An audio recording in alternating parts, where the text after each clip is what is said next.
সাবেক মেয়র হায়াত আইভি নাঙ্গস থানার মোকদ্দমায় হাজিরা ছিল। এই মোকদ্দমাটি মহামান্য হাইকোর্টে জামিন প্রাপ্ত হইলে পরবর্তী পর্যায়ে এই মোকদ্দমাটি মহামান্য চেম্বার জজে যায়। চেম্বার জজ যাওয়ার পরে পূর্ণাঙ্গ বেঞ্চ আপিল বিভাগে শুনানি হওয়ার পর ওনার জামিন রুল নিষ্পত্তি পর্যন্ত নিষ্পত্তি করেছেন, আদেশ দিয়েছেন মহামান্য আপিল বিভাগ।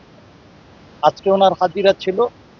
যেহেতু হাজিরা উনি দীর্ঘদিন কারাবাসে ছিলেন, শারীরিকভাবে অসুস্থ, আইনশৃঙ্খলা পরিস্থিতি সার্বিক বিবেচনা করে আমরা 200 ফৌজদারি কার্যবিধি 205 ধারায় অর্থাৎ আসামির পরিবর্তে আইনজীবী হাজিরা প্রদান করবে এই মর্মে একটি দরখাস্ত দাখিল করেছি।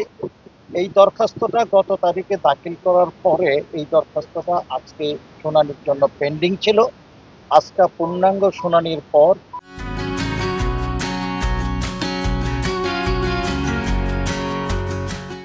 বিজ্ঞ অতিরিক্ত চিফ জুডিশিয়াল ম্যাজিস্ট্রেট আদালত আমাদের আবেদনটি মঞ্জুর করছেন এবং আসামির পরিবর্তে আইনজীবী হাজিরা আমরা প্রদান করব পরবর্তী পর্যায়ে।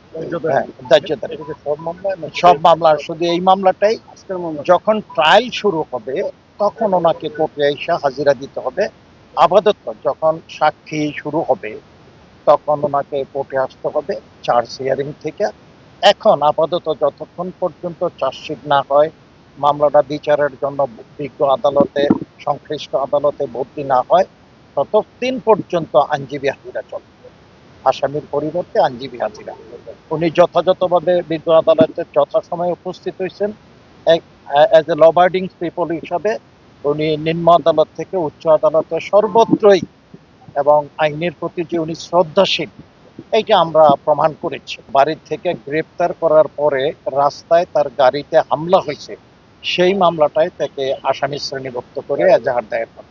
অতিরিক্ত চিফ জুডিশিয়াল ম্যাজিস্ট্রেট জনাব নুরুল হুদা চৌধুরী।